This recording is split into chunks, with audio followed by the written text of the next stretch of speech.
Au nom du collectif Freilieven, je vous remercie tous d'être là et je vous souhaite la bienvenue pour ce week-end de conférence Ritschek.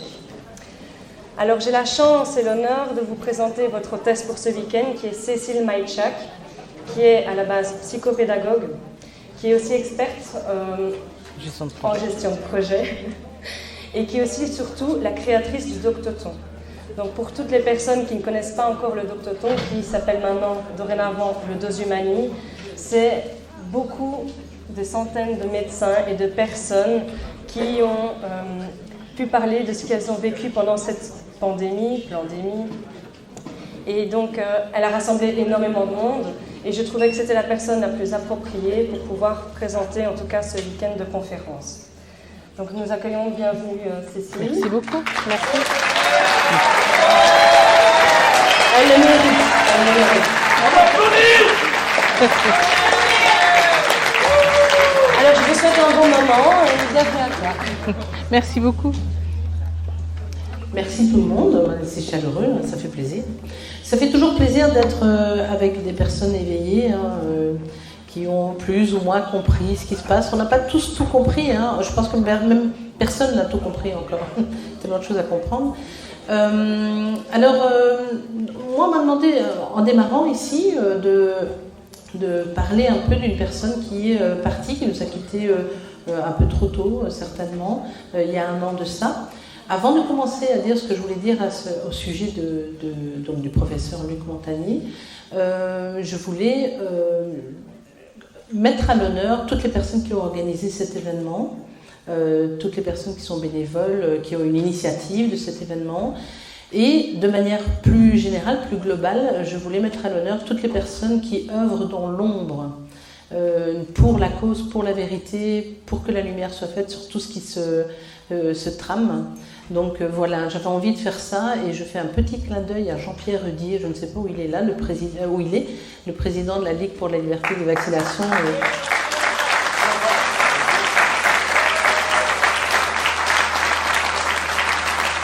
Parce que c'est précisément lui qui m'a dit « Cécile, on ne doit pas oublier les gens qui œuvrent dans l'ombre ». Donc voilà, je tenais à faire ce petit point. C'est vrai que c'est majeur. Il y a beaucoup de choses qui se passent qui sont très visibles. Il y a aussi beaucoup de choses qui se passent qui le sont moins. Et tout est important. Tout est important. Il y a un an, donc le 8 février 2022, le professeur Luc Montagnier est décédé. Il y a eu très peu d'hommages qui ont été faits à ce professeur. Moi, en mars, j'ai décidé de faire un hommage et donc j'ai organisé et animé une émission de 8 heures où j'ai invité ses proches collaborateurs, des amis, vraiment des personnes qui avaient eu l'occasion de travailler avec lui. Alors pour ça, j'avais l'accord de la famille, bien sûr. On peut se dire que ce n'est pas suffisant, mais c'est déjà une bonne chose d'avoir pu donner l'occasion à toutes ces personnes de parler de ce professeur. Et notamment, j'avais demandé à différents médecins, donc des médecins en général qui n'avaient pas travaillé avec Luc Montagnier, s'ils voulaient bien m'envoyer une petite vidéo dans laquelle ils exprimaient ce qu'ils pensaient ou comment le professeur Montagnier les avait inspirés, notamment dans les 2 dernières années de sa vie. Et donc ils m'ont envoyé ça et on a fait des petites capsules et j'avais envie de vous en montrer une. Le professeur Luc Montagnier est décédé et a été inhumé au Père-Lachaise dans l'indifférence honteuse des médias français envers un prix Nobel de médecine. Leur silence assourdissant est un véritable aveu de culpabilité dans la crise que nous traversons. Et les milliers de personnes qui se sont rendues à ses obsèques le 22 février dernier n'ont pas manqué de le signaler au cri de « Liberté, liberté ». Avant tout le monde, il a déclaré que le virus n'était pas naturel. Aussitôt, les chiens de garde médiatiques l'ont traité de sénile. Avant tout le monde, il a dit que ces vaccins allaient entraîner des maladies à prion induites par les parties spécifiques de la protéine Spike que ces injections allaient intimer à notre organisme de produire. Peu après, nous apprenions la tragique histoire de Morissette Doyer, atteinte de la maladie de Creutzfeldt-Jakob. Vous nous disiez, professeur, dans votre dernière étude, nous analysons la concomitance des cas survenus dans différents pays européens entre les premières doses de vaccins Pfizer ou Moderna et l'apparition soudaine et rapide des premiers symptômes de la maladie de Creutzfeldt-Jakob, qui nécessite habituellement plusieurs années avant d'observer ces premiers symptômes. Autrement dit, peu vous importer votre zone de confort. Vous auriez pu vous taire et finir vos jours tranquilles sous les honneurs de vos pairs. Vous avez préféré les crachats des médecins de plateau télé et des journalistes grassement payés pour annoncer ce que vous dit la science et votre conscience. Honneur à vous, professeur, vous fûtes un grand homme, un résistant dans l'âme. Je ne vous souhaite pas le Panthéon, non, car trop d'indignes y sont rentrés. Mais je vous souhaite le bonheur pour l'éternité. Le nom de Luc Montagnier m'était familier depuis longtemps, sorti du monde de la science pour devenir une référence publique. Je ne le connaissais pas plus que ce qu'on entendait de lui dans les médias. L'homme qui avait découvert le virus du sida. C'était la référence, me semblait-il, le personnage respecté. Qu'importe ici la question même de savoir si cette notoriété était fondée ou pas, même si je pense que oui. Ce qui me semble le plus significatif dans cette histoire est le basculement de personnages respectés à figure à bannir, de référence à contre-exemple. Comme c'était le cas pour Raoult, Henrion Caude, Fouché, Perron, etc. Lorsque je tape sur le moteur de recherche Luc Montagnier, les 2 premiers articles qui ressortent sont Luc Montagnier, ancien prix Nobel de médecine controversé, est décédé. Luc Montagnier, étrange Nobel séduit par l'irrationnel.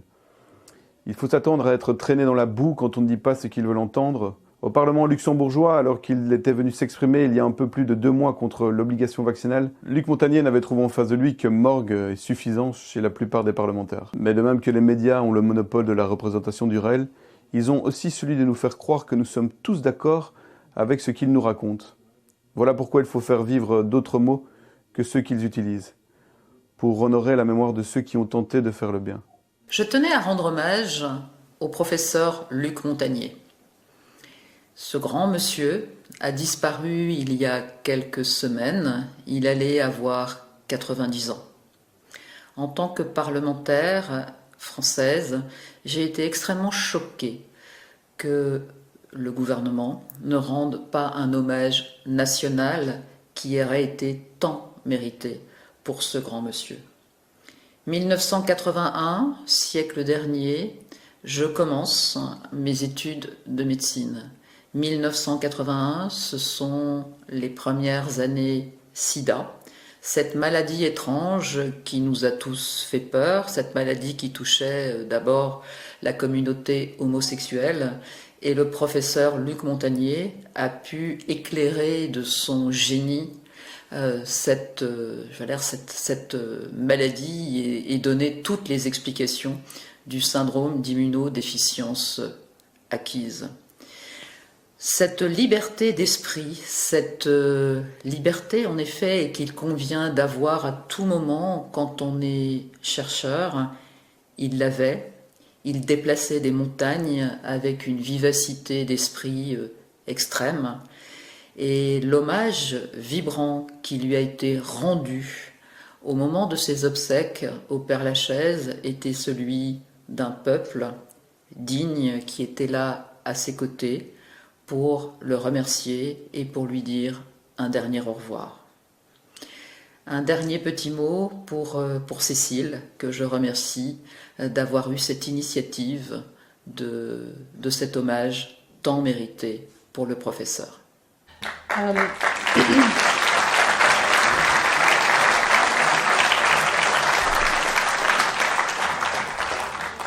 J'avais oublié la dernière phrase de Martine Bonner.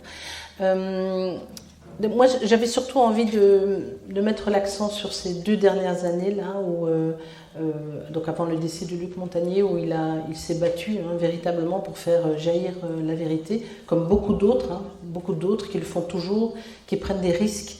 Il savait pertinemment bien qu'il n'avait rien à gagner personnellement à faire ce qu'il a fait dans les 2 dernières années, et c'est surtout ce point que j'avais envie de mettre en valeur aujourd'hui en parlant de lui. Et je pense qu'il est pour beaucoup d'entre nous, en tout cas, comme d'autres évidemment, une espèce de lumière dans la nuit, quoi, un phare, quelqu'un qu'on peut suivre, qui a éclairé un peu notre chemin.